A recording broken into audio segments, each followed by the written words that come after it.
നമസ്കാരം. മെട്രോ മാറ്റിനിയിലേക്ക് സ്വാഗതം. ആരാധകരെ ഞെട്ടിച്ചുകൊണ്ടായിരുന്നു സംഗീത സംവിധായകൻ AR റഹ്മാന്റെയും സൈറ ബാനുവിന്റെയും വിവാഹമോചന വാർത്ത കഴിഞ്ഞ ദിവസം പുറത്തെത്തുന്നത്. 29 വർഷത്തെ ദാമ്പത്യ ജീവിതത്തിന് ശേഷമാണ് ഇരുവരും ഒരുമിച്ചുള്ള യാത്ര അവസാനിപ്പിക്കുന്നത്. എന്തുകൊണ്ടാണ് റഹ്മാനും സൈറയും ഇത്രയും വർഷത്തെ ദാമ്പത്യ ജീവിതത്തിന് ശേഷം പിരിയുന്നത് എന്നാണ് ആരാധകർ ചോദിക്കുന്നത്. ഇതിനിടെ റഹ്മാന്റെ സമ്പത്തിനെ കുറിച്ചുള്ള ചർച്ചകളും സജീവമായി മാറിയിരിക്കുകയാണ്. ഈ വേളയിൽ ബന്ധം വേർപ്പെടുത്തുമ്പോൾ റഹ്മാൻ എത്ര കോടി രൂപയാണ് സൈറയ്ക്ക് ജീവനാംശം നൽകേണ്ടത് എന്നാണ് ഇപ്പോഴത്തെ ചർച്ചാ വിഷയം. കോയിമോയി പുറത്തുവിട്ട റിപ്പോർട്ട് പ്രകാരം റഹ്മാന്റെ സമ്പത്ത് 1700 മുതൽ 2000 കോടി വരെയാണ്. ഇന്ത്യൻ സിനിമകൾക്ക് പുറമെ വിദേശ സിനിമകൾക്കും AR റഹ്മാൻ സംഗീതം ഒരുക്കിയിട്ടുണ്ട്. ഓസ്കാർ അടക്കമുള്ള പുരസ്കാരങ്ങൾ നേടിയിട്ടുള്ള AR റഹ്മാന്റെ സംഗീതം ആസ്വദിക്കാത്ത പ്രേക്ഷകരില്ല.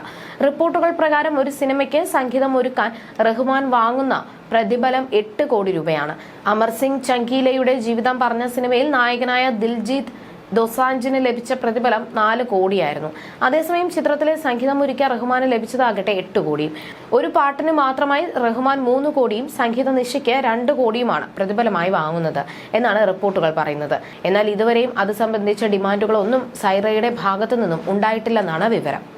സൈറ ആവശ്യപ്പെടുകയാണെങ്കിൽ തന്റെ 1700 കോടിയുടെ സ്വത്തിൽ നിന്നും നല്ലൊരു ഭാഗം തന്നെ റഹ്മാൻ സൈറയ്ക്ക് നൽകേണ്ടി വരുമെന്ന് ഉറപ്പാണ് എന്നാണ് പ്രേക്ഷകർ പറയുന്നത്.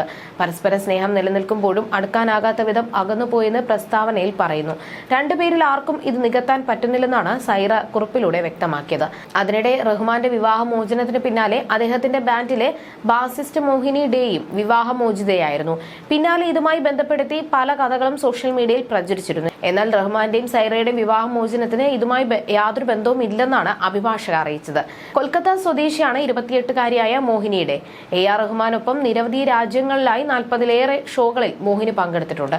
സംഗീത പ്രതിഭയായി ഏറെ ആഘോഷിക്കപ്പെട്ട കലാകാരിയാണ് മോഹിനിയുടെ. 11 വയസ്സുള്ളപ്പോഴാണ് മോഹിനിയുടെ പ്രൊഫഷണൽ യാത്ര ആരംഭിച്ചത്. ജാസ് മാസ്ട്രോ ലൂയിസ് ബാങ്ക്സിന്റെ ശിഷ്യയായ മോഹിനി സംഗീത ലോകത്തെ ഒരു പ്രധാന വ്യക്തിത്വമായി മാറി. ഗാൻ ബാംഗ്ലായുടെ Wind of Change, Coke Studio India തുടങ്ങിയ പ്രോജക്റ്റുകളിലെ പ്രവർത്തനമാണ് മോഹിനിയെ ശ്രദ്ധേയനാക്കിയത്. Zakir Hussain, Sivamani, Steve Vai, Marco Minnemann തുടങ്ങിയ പ്രശസ്തരായ സംഗീതജ്ഞർക്കൊപ്പം മോഹിനി പ്രവർത്തിച്ചിട്ടുണ്ട്. 1995-ലാണ് റഹ്മാനും സൈറ ബാനുവും വിവാഹിതരായത്. തന്റെ അമ്മയാണ് വധുവിനെ കണ്ടെത്തിയത് എന്നും വിവാഹം നടത്തിയതുമെന്നും AR റഹ്മാൻ മുൻപൊരിക്കൽ ഒരു അഭിമുഖത്തിൽ പറഞ്ഞിട്ടുണ്ട്. സൈറയെ വിവാഹം ചെയ്യുമ്പോൾ റഹ്മാൻ 27-ഉം സൈറയ്ക്ക് 21 വയസ്സായിരുന്നു പ്രായം. 3 മക്കളാണ് ഇരുവർക്കുമുള്ളത്. ഖദീജ റഹ്മാൻ, AR അമീൻ, റഹീന റഹ്മാൻ എന്നിവരാണ് മക്കൾ. ഖദീജ ഇതിനകം സംഗീത സംവിധാന രംഗത്ത് ശ്രദ്ധേയ സാന്നിധ്യമായി കഴിഞ്ഞു. 87-കാരനാണ് AR റഹ്മാൻ.